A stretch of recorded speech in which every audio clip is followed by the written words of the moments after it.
आप देख रहे हैं इंडिया टाउन न्यूज, भारत की बात। नमस्कार, स्वागत है आपका हमारे खास बुलेटिन खबरें राजनांदगांव में और मैं हूं आपके साथ निशा। चलिए खबरों की शुरुआत करते हैं, पर उससे पहले एक नजर आज की हेडलाइंस पर। सलाखों के बीच राखी, जेल की दीवारें नहीं रोक पाई बहनों का प्यार, भाइयों की कलाई पर बंधी उम्मीद की डोर।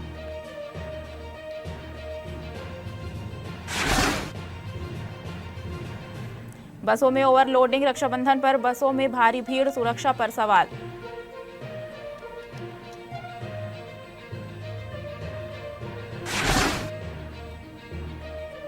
श्रमिकों के बीच पहुंचा विभाग, दफ्तर नहीं गांव पहुंचा श्रम विभाग, श्रमिकों के लिए मोबाइल कैंप में पंजीयन और ई-केवाईसी।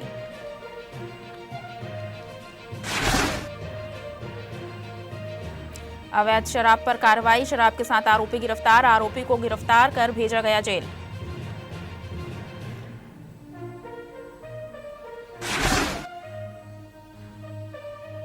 छह घंटे में चोरी का खुलासा, 2 आरोपी गिरफ्तार, 16,000 का माल बरामद।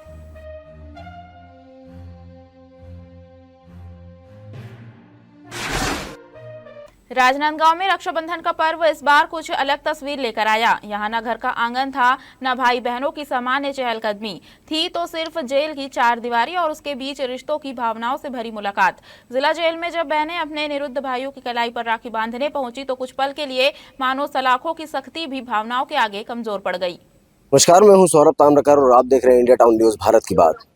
रक्षाबंधन का पर्व है और ये भाई और बहनों के बीच का वो रिश्ते का पर्व है जो रिश्ता जीवन जीवन के लिए अटूट होता है। यही वो वक्त होता है जब बहनों की आंखें नम हो जाती है, परिवार के आंखों पर आंसू आ जाती है और अपने परिवार से जब मिलते हैं, अपने भाई से जब मिलते हैं तो उनके माथे चूमे जाते हैं, कलाइयाँ चूमे जाती है और उनकी कलाइयों पर सुरक्षा की एक प्यार का रिश्ता को कायम करते हैं। राजनांदगांव के जीरा जेल पर इस वक्त अभी हम मौजूद हैं और यहाँ सुबह से ही लंबी कतारें लग चुकी है। बहनें जो हैं अपने भाई की कलाई पर रक्षा सूत्र बांधने के लिए यहाँ पर पहुँची हुई है और बतौर यहाँ सुरक्षा के जेल प्रशासन के द्वारा जो है मेटल डिटेक्टर भी लगाया गया है और मेटल डिटेक्टर से पूरी तरीके से सामानों की, राखियों की और महिलाओं की सुरक्षा भी यहाँ पर सुनिश्चित की जा रही है और सुरक्षा सुनिश्चित करने के बाद अंदर उन्हें प्रवेश मिलता है और अंदर प्रवेश मिलने के बाद उनके फिर से एक बार और चेकिंग की जाती है और चेकिंग करने के बाद उन्हें अंदर प्रवेश दिया जाता है। तब जाकर के बहनें अपने भाइयों से मिल पाते हैं और उन्हें रक्षा सूत्र उनकी कलाइयों पर बांध पाते हैं। आइए चलते हैं सीधा इस रक्षाबंधन के पर्व को लेकर के यहाँ किस तरीके का माहौल है और जेल प्रशासन के द्वारा क्या कुछ कहा जाता है। किसी ने भाई के माथे पर तिलक लगाया, किसी ने उसकी कुशलता पूछी और किसी की आंखों में राखी बांधते बांधते नम हो गई। रक्षाबंधन एक ऐसा त्योहार जिसमें भाई की कलाई पर बंधा छोटा सा धागा बड़े बड़े वादों का गवाह बनता है, लेकिन राजनांदगांव जिला जेल में इस धागे का मतलब कुछ और गहरा था। यहाँ बहनें अपने उन भाइयों से मिलने पहुंची जो परिस्थितियों के चलते परिवार और समाज से दूर जेल की 4 दीवारी में है। राखी लेकर पहुंची बहनों के हाथों में सिर्फ धागा नहीं था, उसमें भाई के लिए दुआ थी, बेहतर भविष्य की उम्मीद थी और यह भरोसा भी था कि मुश्किल वक्त रिश्तों को खत्म नहीं कर सकता। भाई सामने आया तो कई चेहरों पर खुशी दिखाई दी, लेकिन आंखों की नमी ने जुदाई का दर्द भी बयां कर दिया। किसी बहन ने भाई को तिलक लगाया, किसी ने राखी बांधकर उसकी लंबी उम्र की कामना की, तो किसी ने बस इतना पूछा, भैया अपना ख्याल रखना। कुछ बहनें निर्धारित प्रक्रिया के तहत मिठाई और अन्य सामग्री भी लेकर पहुंची। लंबे समय बाद भाई की कलाई पर राखी बांधने का मौका मिला तो भावुकता के बीच चेहरे पर संतोषी भी नजर आया। रक्षाबंधन के इस खास मौके पर जेल प्रशासन से मुलाकात के लिए विशेष व्यवस्था की थी। सुरक्षा के बीच निर्धारित नियमों और प्रक्रियाओं का पालन कराया गया। प्रवेश से लेकर मुलाकात तक सुरक्षाकर्मी तैनात रहे ताकि त्योहार शांतिपूर्ण और व्यवस्थित तरीके से संपन्न हो। तमाम सुरक्षा व्यवस्थाओं के बीच एक ऐसी चीज थी जिसे कोई दीवार रोक नहीं सकी, वो था भाई बहन का रिश्ता।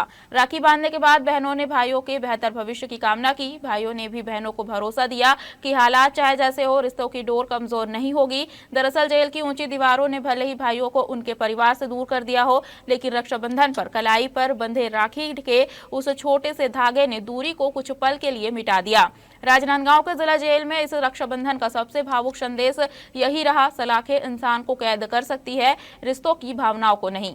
राजनांदगांव के जिला जेल के अंदर में भाई बहनों के प्यार का वो बंधन, वो रिश्ता आज यहाँ पर देखने को मिल रहा है। और साथ ही आपको बता दें कि ये ऐसा रिश्ता है जो भाई बहनों के प्यार को दर्शाता है।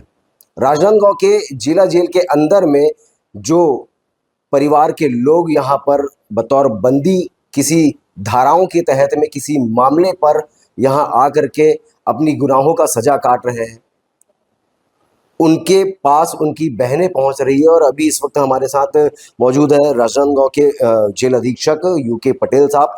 पटेल साहब, किस तरीके से यहाँ पर भाई बहनों के रिश्ते जो है उसका संचालन किया जा रहा है, यहाँ पर प्यार जो है, बहनों का प्यार जो है वो यहाँ देखने को मिल रहा है?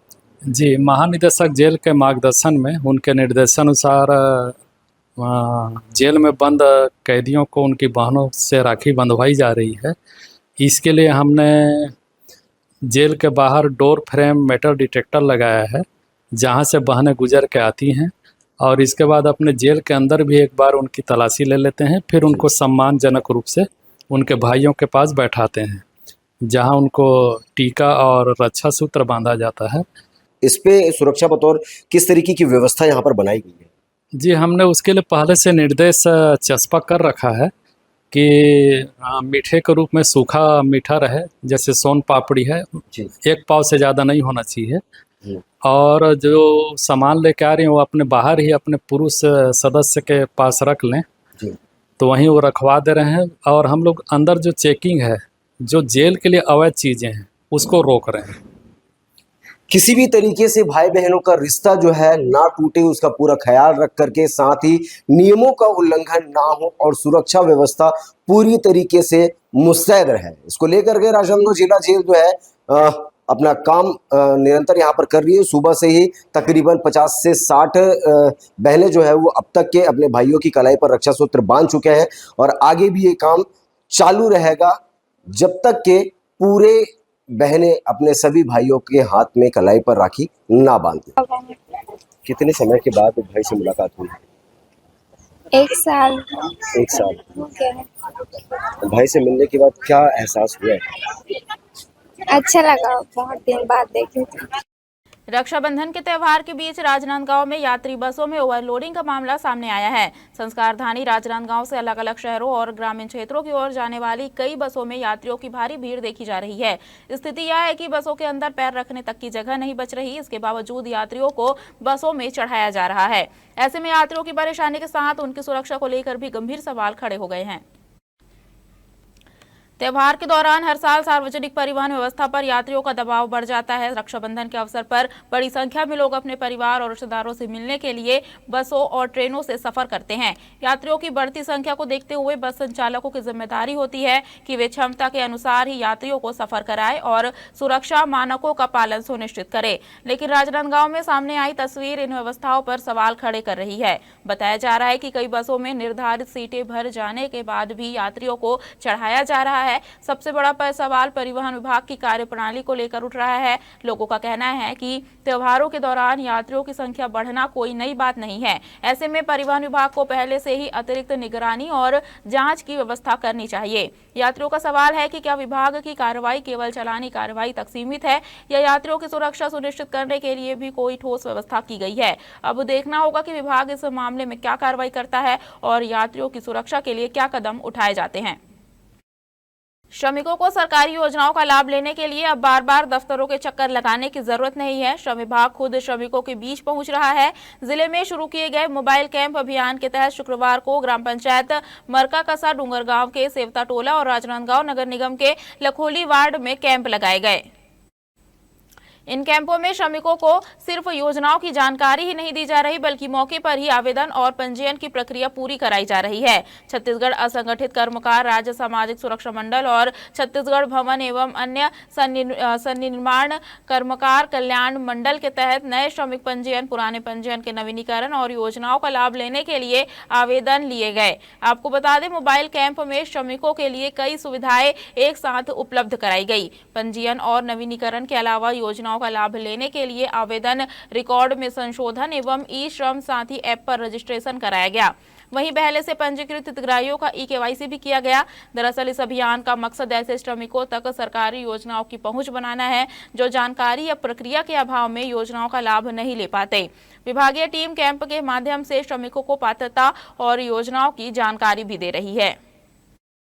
स्कूल पहुंच गए, मोबाइल में ऐप खोला और तभी नेटवर्क गायब। अब ऐसे हालत में शिक्षकों की हाजिरी अटकने की संभावना कम होने वाली है। वीएसके ऐप में जल्द तकनीकी बदलाव की तैयारी है, जिसके बाद इंटरनेट न होने पर भी शिक्षक अपनी ऑनलाइन हाजिरी दर्ज कर सकेंगे। दरअसल अभी कई स्कूलों में कमजोर या गायब नेटवर्क के कारण शिक्षकों को ऑनलाइन अटेंडेंस दर्ज करने में परेशानी हो रही है। खासकर दूरदराज और ग्रामीण इलाकों के स्कूलों में यह समस्या ज्यादा सामने आ रही है। लगातार मिल रही शिकायतों के बाद शासन स्तर पर ऐप में ऑफलाइन अटेंडेंस की सुविधा जोड़ने की तैयारी की जा रही है। नए सिस्टम में शिक्षक इंटरनेट नहीं होने पर भी ऐप में अपनी हाजिरी सेव कर सकेंगे। जैसे ही मोबाइल नेटवर्क या इंटरनेट से कनेक्ट होगा, सेव की गई हाजिरी सर्वर पर अपडेट हो जाएगी। यानी नेटवर्क की तलाश में स्कूल परिसर से बाहर निकलने या बार बार ऐप खोलने की परेशानी से राहत मिल सकती है। हालांकि यह सुविधा कब से लागू होगी और ऑफलाइन सेव की गई हाजिरी को लेकर ऐप में क्या तकनीकी व्यवस्था होगी, इसकी अंतिम जानकारी शासन स्तर से बदलाव लागू होने के बाद ही स्पष्ट होगी। बारिश थमने के बाद शहर की सड़कों पर जमा पानी भले कुछ देर में सूख जाए, लेकिन नगर पालिका की अनदेखी से बने गड्ढे राहगीरों और वाहन चालकों के लिए मुसीबत छोड़ जाते हैं। म्युनिसिपल स्कूल मैदान के किनारे से गांधी सभागृह की ओर जाने वाली सड़क पर भी इन दिनों कुछ ऐसा ही नजारा है। सड़क पर बने गड्ढे में बारिश का पानी भर जाने से उसकी गहराई दिखाई नहीं दे रही। ऊपर से सामान्य दिख रहा पानी वाहन चालकों के लिए अदृश्य खतरा बन गया है। खासकर 2 पहिया वाहन चालक अगर गड्ढे का अंदाजा लगाए बिना इसमें उतर जाए तो संतुलन बिगड़ने या दुर्घटना की आशंका बनी रहती है। यह रास्ता सिर्फ मैदान तक पहुंचने का मार्ग नहीं है, बल्कि सर्विस लेन और गुरुद्वारा रोड को भी जोड़ता है। ऐसे में दिन भर यहां पैदल लोगों के साथ वाहनों की आवाजाही रहती है। पानी भरे गड्ढे के कारण वाहन चालक किनारे से निकलने की कोशिश करते हैं, जिससे रास्ते पर जाम और टकराव का खतरा भी बढ़ जाता है। स्थानीय लोगों का कहना है कि समस्या सिर्फ जलभराव की नहीं है, पानी ने सड़क की खराब सतह और गड्ढे को ढक दिया है, जिससे स्थिति और खतरनाक हो गई है। म्युनिसिपल स्कूल मैदान और इससे लगी सड़क की मरम्मत की जरूरत लंबे समय से महसूस की जा रही है। वक्त हो चुका है छोटे से ब्रेक का, बने रहिए इंडिया टाउन न्यूज के साथ। क्या आप बाल झड़ने से परेशान हैं? अब अपनाइए प्रकृति की शक्ति, पाइए घने चमकदार बाल और खूबसूरत दमकती त्वचा। प्रकृति का वरदान Rukhsana shine herbal beauty combo kit, प्राकृतिक जड़ी बूटियों से तैयार। अब पाइए खूबसूरत चमकते बाल और त्वचा। हर्बल गुणों से भरपूर ये कॉम्बो आपके बालों और त्वचा की देखभाल में मदद करता है। अब उपलब्ध Amazon, फ्लिपकार्ट और नीचे दिए गए लिंक पर अभी ऑर्डर करें और हर्बल केयर का अनुभव लें। छुरिया थाना क्षेत्र की चिचोला पुलिस चौकी ने एक अंधे कत्ल की गुत्थी सुलझाने में सफलता पाई है। पुलिस के मुताबिक रामपुर निवासी प्रेमलाल साहू की हत्या उसकी पत्नी गंगोत्री साहू ने अपने कथित प्रेमी नरबद साहू के साथ मिलकर की थी। हत्या के बाद वारदात को सड़क हादसे का रूप देने की कोशिश भी की गई। मामला 10 अगस्त 2026 की रात का है। प्रेमलाल साहू ग्राम महाराजपुर स्थित भारत पेट्रोल पंप के पास गड्ढे में घायल हालत में मिला था। उसके चेहरे और माथे पर गंभीर चोटें थी। पास में खून से सना एक बड़ा पत्थर भी मिला था। शुरुआत में घटना को हादसा माना गया, लेकिन परिस्थितियां संदिग्ध होने पर पुलिस ने जांच शुरू की। जांच के दौरान पुलिस ने घटनास्थल के साक्ष्यों, परिजनों और गवाहों से मिली जानकारी के साथ मोबाइल कॉल डिटेल और लोकेशन की भी पड़ताल की। इसी दौरान ग्राम पटपर निवासी नरबद साहू और मृतक की पत्नी गंगोत्री साहू पर संदेह गहराया। पुलिस के अनुसार पूछताछ और जुटाए गए साक्ष्यों के आधार पर दोनों की कथित संलिप्तता सामने आई। पुलिस का कहना है कि आरोपियों ने प्रेमलाल के सिर पर पत्थर से वार कर उसकी हत्या करना स्वीकार किया है। पुलिस जांच में सामने आया कि प्रेमलाल और उसकी पत्नी के बीच आए दिन विवाद होता था। जांच में प्रेमलाल की पत्नी गंगोत्री और नरबद साहू के बीच कथित अवैध संबंध होने की बात भी सामने आई है। पुलिस के मुताबिक इन्हीं विवादों और पैसों के लेन देन के बीच हत्या की साजिश को अंजाम दिया गया। मामले में पुलिस ने दोनों आरोपियों को गिरफ्तार कर न्यायालय में पेश किया, जहां से उन्हें न्यायिक रिमांड पर जेल भेज दिया गया। आपको बता दें, पूरी कार्रवाई में चिचोला पुलिस चौकी प्रभारी निरीक्षक योगेश पटेल और पुलिस स्टाफ की महत्वपूर्ण भूमिका रही। जिले में स्वाइन फ्लू ने दस्तक दे दी है। चुईखदान निवासी 4 वर्षीय मासूम उद्धव चंद्राकर में स्वाइन फ्लू संक्रमण की पुष्टि हुई है। उद्धव की तबियत बिगड़ने के बाद परिजन उसे उपचार के लिए राजनांदगांव के एक निजी अस्पताल लेकर पहुंचे थे। जांच के दौरान चिकित्सकों ने बालक के संक्रमित होने की पुष्टि की है। मामला सामने आते ही स्वास्थ्य विभाग में हड़कंप मच गया और टीम को अलर्ट कर दिया गया। स्वास्थ्य विभाग की टीम अब संक्रमित बालक के घर पहुंचकर परिजनों के साथ साथ आसपास के मोहल्ले के भी लोगों की स्वास्थ्य जांच कर रही है। स्वास्थ्य अमला संभावित संक्रमण को फैलने से रोकने के लिए संपर्क में आए लोगों की जानकारी जुटा रहा है। साथ ही लोगों को H1N1 के लक्षणों को लेकर सतर्क रहने और तबियत बिगड़ने पर तत्काल चिकित्सकीय सलाह लेने की अपील की जा रही है। फिलहाल स्वास्थ्य विभाग की नजर उद्धव के संपर्क में आए लोगों पर है। मामले के सामने आने के बाद छुईखदान में स्वास्थ्य विभाग की सक्रियता बढ़ गई है। पुलिस चौकी सुकुलदहियान और साइबर थाना की संयुक्त टीम ने अवैध रूप से शराब रखने और बिक्री करने के मामले में एक व्यक्ति को गिरफ्तार किया है। आरोपी के खिलाफ आबकारी एक्ट के तहत कार्रवाई की गई है। पुलिस के अनुसार 25 अगस्त 2026 को ग्राम धनगांव में अवैध शराब बिक्री की सूचना मुखबिर से मिली थी। सूचना के आधार पर चौकी सुकुलदहियान और साइबर थाना की संयुक्त टीम ने बताए गए स्थान पर दबिश दी। इस दौरान आरोपी रिकेश साहू के कब्जे से देसी और अंग्रेजी शराब बरामद की गई। शराब जब्त करने के बाद पुलिस ने आरोपी को गिरफ्तार कर उसके खिलाफ आबकारी एक्ट के तहत मामला दर्ज किया गया। अपराध गैर जमानती होने के कारण आरोपी को न्यायिक रिमांड पर न्यायालय में पेश किया गया, जहाँ से आदेश के बाद उसे जेल भेज दिया गया। यह कार्रवाई पुलिस अधीक्षक अंकिता शर्मा के निर्देश पर अवैध शराब के परिवहन और बिक्री के खिलाफ चलाए जा रहे अभियान के तहत की गई। बसंतपुर थाना पुलिस ने गंज मंडी परिसर स्थित एक सोनी दुकान में हुई चोरी का महज 6 घंटे में खुलासा कर 2 आरोपियों को गिरफ्तार किया है। पुलिस ने आरोपियों के कब्जे से करीब 16,000 रुपए का चोरी का सामान बरामद किया है। पुलिस के अनुसार कुआं चौक नंदई निवासी पीयूष सोनकर ने शिकायत दर्ज कराई थी कि गंज मंडी परिसर में स्थित उनकी दुकान का शटर तोड़कर चोर एक welding machine, 2 grinder cutter machine और केबल वायर चोरी कर ले गए हैं। मामले में बसंतपुर थाने में अपराध दर्ज कर जांच शुरू की गई। चोरी की घटना को गंभीरता से लेते हुए पुलिस ने घटनास्थल और आसपास लगे सीसीटीवी कैमरों की फुटेज खंगाली। तकनीकी साक्ष्यों के आधार पर पुलिस को 2 संदिग्धों के बारे में जानकारी मिली। इसके बाद हेमंत उर्फ सूरज यादव और महेश उर्फ लक्की यादव को हिरासत में लेकर पूछताछ की गई। पूछताछ में दोनों ने दुकान का शटर तोड़कर चोरी करना स्वीकार किया। पुलिस ने दोनों आरोपियों को गिरफ्तार कर न्यायालय में पेश किया, जहां से उन्हें न्यायिक अभिरक्षा में भेज दिया गया। पुलिस के अनुसार आरोपी हेमंत उर्फ सूरज यादव के खिलाफ बसंतपुर थाने में पहले भी मारपीट के मामले दर्ज है। शासकीय हाई स्कूल घिरघोली में बाल विवाह, साइबर क्राइम और कानूनी अधिकारों को लेकर जागरूकता शिविर का आयोजन किया गया। शिविर का आयोजन जिला विधिक सेवा प्राधिकरण राजनांदगांव के मार्गदर्शन में किया गया। कार्यक्रम में पीएलवी सुनील कुमार ने छात्र छात्राओं को निःशुल्क कानूनी सहायता के बारे में जानकारी दी। उन्होंने बाल विवाह, पॉक्सो एक्ट, घरेलू हिंसा, नशा मुक्ति, साइबर अपराध सहित विधिक सेवा प्राधिकरण की विभिन्न योजनाओं के बारे में सरल भाषा में समझाया। पीएलवी ने बताया कि बाल विवाह रोकने के लिए ग्रामीण और शहरी क्षेत्रों में लगातार जागरूकता अभियान चलाए जा रहे हैं। बच्चों और उनके माता पिता को लैंगिक अपराधों से बच्चों के संरक्षण के कानून की जानकारी भी दी जा रही है। इस दौरान शिविर में शासकीय हाई स्कूल घिरघोली के प्राचार्य अनिल जंघेल, शिक्षकगण और बड़ी संख्या में छात्र छात्राएं उपस्थित रहे।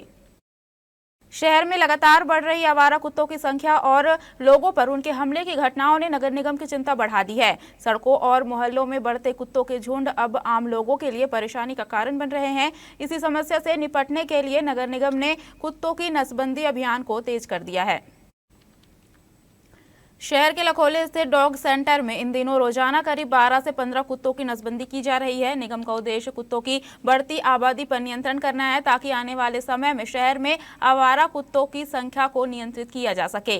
दरअसल राजनांदगांव में अलग अलग इलाकों से कुत्तों के लोगों पर हमला करने की शिकायतें सामने आती रही है। खासकर सड़क पर पैदल चलने वाले लोगों, बच्चों और दोपहिया वाहन चालकों को कई बार आवारा कुत्तों के झुंड से परेशानी का सामना करना पड़ता है। नगर निगम का मानना है कि केवल कुत्तों को पकड़कर हटाने से समस्या का स्थायी समाधान नहीं होगा, उनकी संख्या को नियंत्रित करना भी जरूरी है। इसी सोच के तहत नसबंदी अभियान चलाया जा रहा है। यूजुअली रोज 15 से 20 ऑपरेशन हो जाते हैं, कभी कभी ज्यादा भी हो जाते हैं जब डॉक्टर रहती है और केस लोड रहता है तो हो जाता है मैनेज। और सर हम लोग यूजुअली 4 से 5 दिन रखते हैं, पूरा पोस्ट ऑपरेटिव केयर करते हैं, पेन किलर्स देते हैं, एंटीबायोटिक देते हैं, ताकि जख्म अच्छे से सूख जाए। एक बार जख्म सूख गया तो उसके बाद हम उनको छोड़ते हैं, तो ताकि मतलब आगे मतलब डॉग का जो ये है निरंतरता जो है खत्म हो जाए। और डॉग को हम लोग वहाँ पर 3 दिन रखते हैं, वहाँ पर जैसा कि ऑपरेशन के बाद रखा जाता है। उसके बाद जैसा कि जहाँ के लिए अभ्यस्त होते हैं वहाँ पर फिर उनको वहीं पर छोड़ दिया जाता है।